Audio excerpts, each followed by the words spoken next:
Hi everyone, this is Lauren coming at you from the Break Zone with another deck tech video.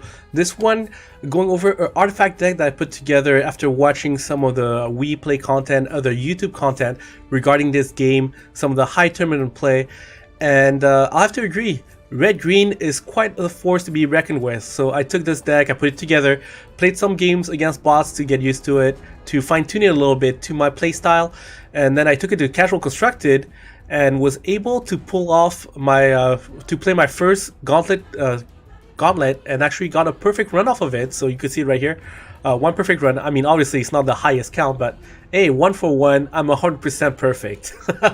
So by perfect run, I mean get to 5 wins before you get to 2 losses.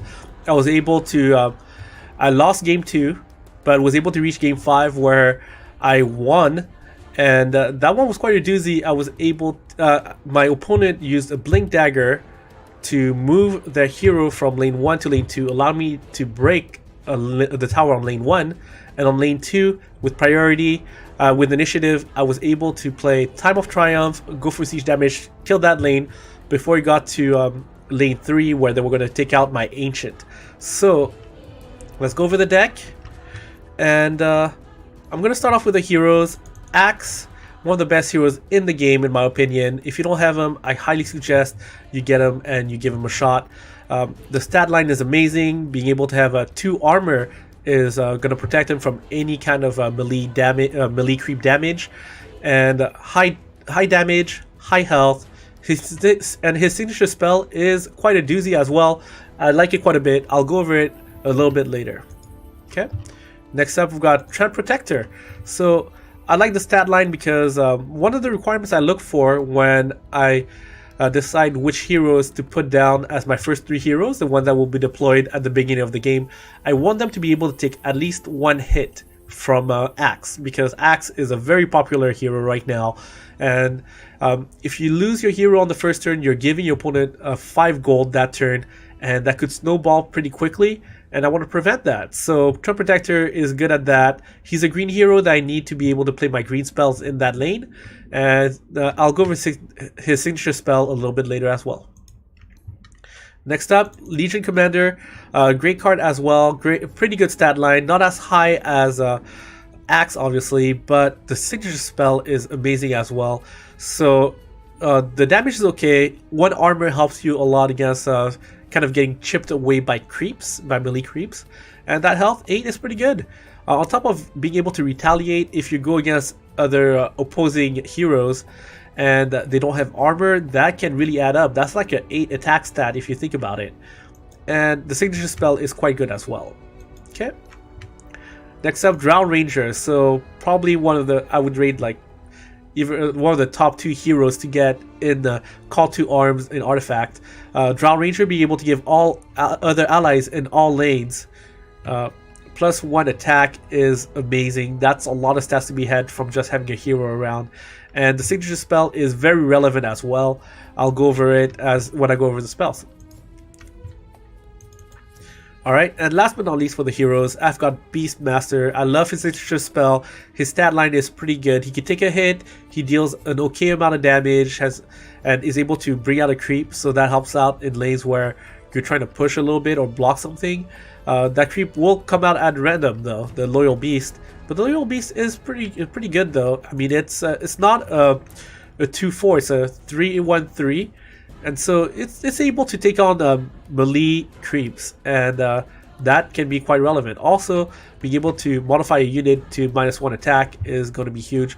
So when you take on a melee creep with this, in 2 turns, you will have taken 1 damage and they will be dead.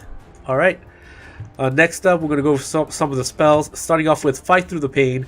If you haven't gotten used to playing this game yet, initiative can be a key component in key turns. So having a way that's very cheap in order to get initiative is ideal at times. And for the cheap cost of 1, on top of having a very good ability of giving +2 armor to a red hero, keep in mind it's only red heroes, so you're not going to save your Drow Ranger with it. But it can help you win trades, and it can help make a very big difference. Next up, we've got Bronze Legionnaire, who is cheap. You can put it early game, you can put pressure on your opponent. It takes on melee creeps like it's nothing, takes no damage from them, and that's very good, as this game tends to be a little bit snowbally. There are ways to get back in the game, but once it gets a little bit out of control, it's very hard to stay in it. And an early Bronze Legionnaire in a lane where you force your opponent to react to it, it's gonna throw them off their game. So I really like it, actually. Next up, we've got Duel, signature spell of Legion Commander. I love this spell. Part of the game, obviously, is that you attack the unit that's in front of you, and if there's nothing in front of you, then there's a 25% chance to go in either direction. So only a 50% chance to go straight. And there's times when your opponent might use abilities or maybe Blink Dagger to move a hero around. Maybe even like, what was it, swap boots. And at this point, Duel is able to hunt down those heroes. If they're a little bit on the weaker end at that point, they're about to be taken out.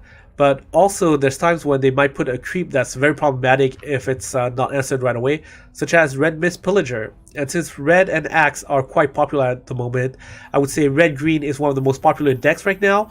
Red Mist Pillager is going to be an issue. If you let it snowball out of control, if you leave it around for 2 turns, it might just be too much to catch up.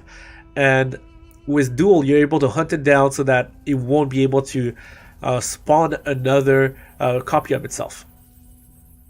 Alright, next up, smash the defenses. There's some improvements that get really out of control. I mean, Cheating Death, for example, would be one of them. Other ones would be the ones I use in this deck, obviously. Mist of Avernus, Under Secrets. With smash the defenses, you're able to take them out and then replace the smash the defenses with another card by drawing one. I like this card a lot, and I actually have more than one way. I also use some of my items in order to take out improvements, because there's times when it's just too much to deal with if you let it just get out of control. Alright, Mist of Avernus, if you put it early or mid or late game, giving that +1 attack is a big deal, and it adds up. It's a modifier, it's all allies, so melee creeps, all of that, your heroes as well. It's huge. I like this card a lot from early to mid game. As long as your heroes have a decent amount of health, which most of my heroes do, this can be a very big deal. And a lane with, for example, Treant Protector and melee creeps, where they don't deal a lot of damage, don't put a lot of pressure on your opponent, don't force answers out of it, and they might just leave that lane alone. But if you put Mist of Avernus on that lane with Treant Protector and a couple creeps, they will have to pay attention to it. After 2-3 turns, that's a lot of damage coming through. So I like this this card, and also helps your heroes just get bigger than theirs. And there's times when they have armor, when heroes have armor, where it's difficult to get through with just little iterations, little amounts of damage. And with Mist of Avernus, you'll be able to just smash straight through that armor. Next up, Under Secrets. So if you're falling behind on the lane, which can happen pretty often, then you can choose to put Under Secrets there to help you get back in the game, draw into your deck, get all the answers you need. Let's say they have some improvements that are getting in your way and you don't have smasher defenses, then put an Under Secret on the lane that is going to have at least one unit go through for damage to your tower, and you'll start going through your deck and hopefully get to those smasher defenses. Next up, Stonehall Elite. So if you put this in front of another melee creep, it will just start getting bigger and bigger and bigger. It will take 0 damage from melee creeps. It's amazing. It needs to be answered. It's a lot of pressure. This deck is very aggressive. It forces answers out of your opponents, and if they don't answer to it correctly or right away, then it's gonna be a problem. So Stonehall Elite, definitely something that I like to see in a lane where, for example, your opponent is lucky enough to get some elite creeps to spawn a little bit too far away from your hero. And with Stonehall Elite, you will be able to prevent them from building out in that direction. Next up, we've got Gust, one of the best spells in the game in my opinion. It's a signature spell for the Drow Ranger, and being able to silence enemy heroes for a round, that's all the heroes in that lane, all opposing heroes in that lane for that turn, is going to prevent them from doing some key spells. For example, if you're playing against blue and they want to clear the board, the whole field in one lane, then at 6 mana they will have the ability to do so. So if you see if you're aware that a blue hero will come into a pretty busy lane, a lane that you're winning, then if you have initiative and you have Gust, you'll be preventing them from doing anything about it. And if you're both at 6 mana at that point, you can do a combination of Gust and Duel to straight up take out that hero if your heroes are strong enough, and get that, prevent them from having that option. Next up, we've got Roseleaf Druid. That's a signature spell of the Treant Protector. And 2/6 is pretty good stat line. It's able to deal with melee creeps pretty easily, as most melee creeps are just dealing 2 damage. And so it'll take 3 hits for the Druid to go down. And pushing your tower to have 1 more mana is going to get you, I guess you could say, 1 turn ahead. So it's not bad, but also it puts pressure on a lane where, maybe not with Treant Protector, but if you use Roseleaf Druid with, let's say, like the Drow Ranger, for example, then that'll deal extra damage, that'll do so many other things, that'll be able to block things like Red Mist Pillager, for example. And with Treant Druid, for example, as well, if the Roseleaf Druid is right next to the Treant Protector, then it will take 0 damage from enemy melee creeps, and it'll just stick around and just be a problem for them. Alright, next up we've got Red Mist Pillager, who, if left alone, is just a huge snowball card. Keep in mind that if you're playing against, let's say, a black deck, and there's a black hero in the lane where you want to play your Red Mist Pillager, they have access to Glancing Blow. That is a 1-cost black spell that deals 2 damage to a unit. So paying 5 for a 1-cost card is not ideal, but if you feel that it's safe to play it, then it can snowball out of control very quickly. It goes 4 damage, then it goes 8, then it goes 16. That's huge, and they will have to answer it pretty early on, otherwise it will give you control of that lane. Alright, next up, Berserker's Call. That is Axe's signature spell. This is a very good one, especially when you have a high-powered hero that is about to go down. Then instead you can go ahead and take out pretty much 3 units from the opposing end of the field that's facing it. The enemy, the one that's right in front of it, and the 2 right next to it, the enemy neighbors as well. So that is a big deal in my opinion. There's been times when my axe was so big and so powerful from, let's say, time to Triumph, and after that they let me go for a turn, and then they put some units in front of it. Berserker's Call is going to clear the way and let me hit their tower. Alright, next up, Primal Roar. That's Beastmaster's signature spell.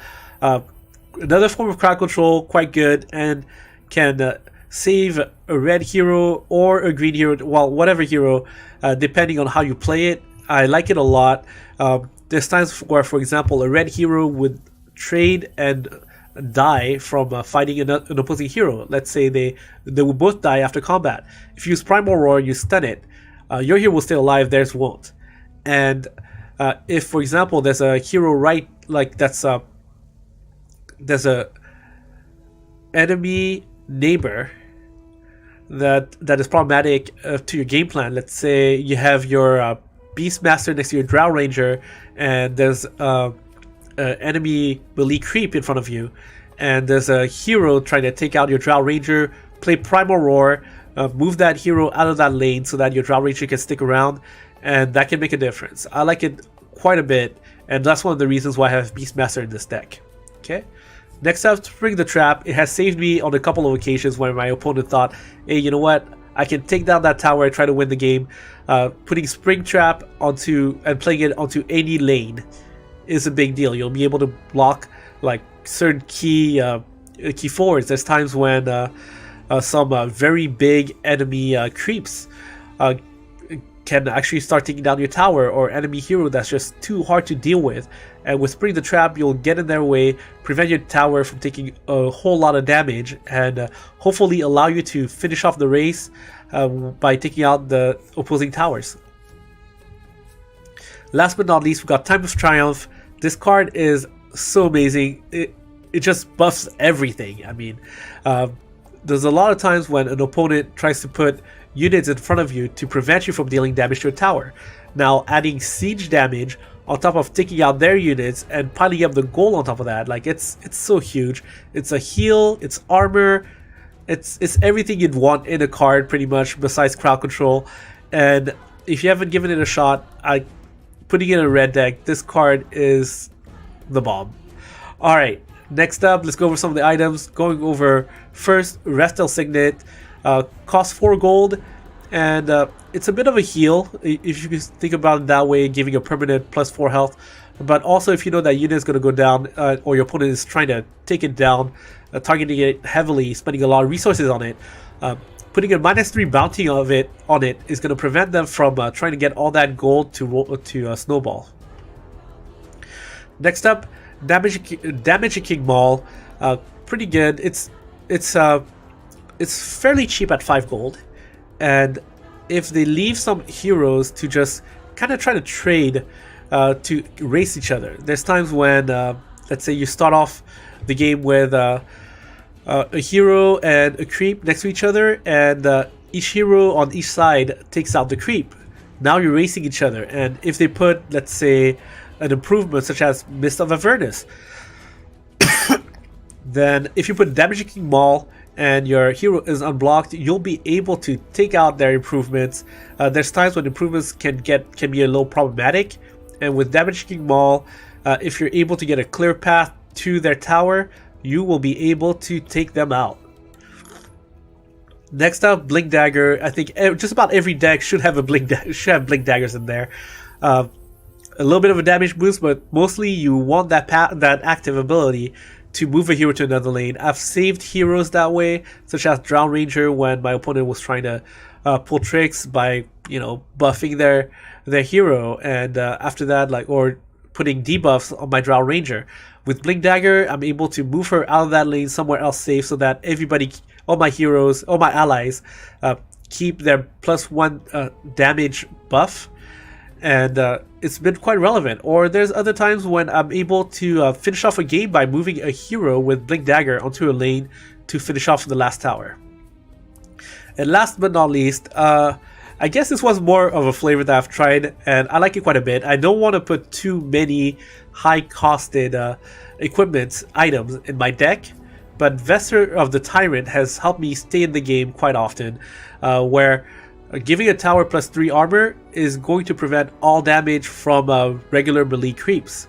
So that's very good. On top of rabbit deployment and giving +3 armor to the unit that's wearing it, I love this card when I play it.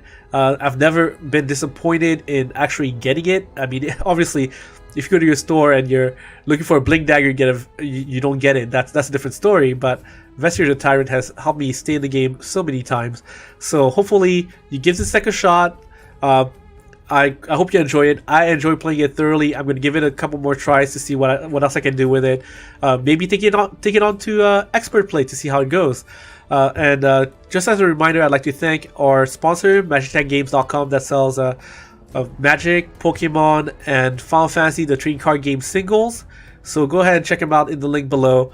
They are doing a giveaway, so that when we get to 800, 900, or 1,000 subscribers, we'll be giving things out, picking one of our subscribers at random to give out, and they'll get to pick between one of the following items, and we'll send it out to them, such as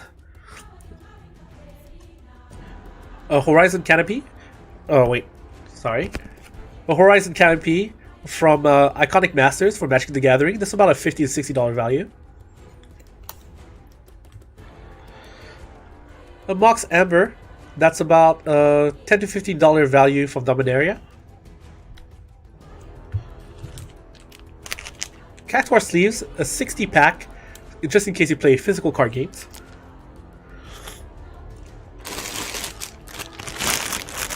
A Lightning plushie, because she's also awesome.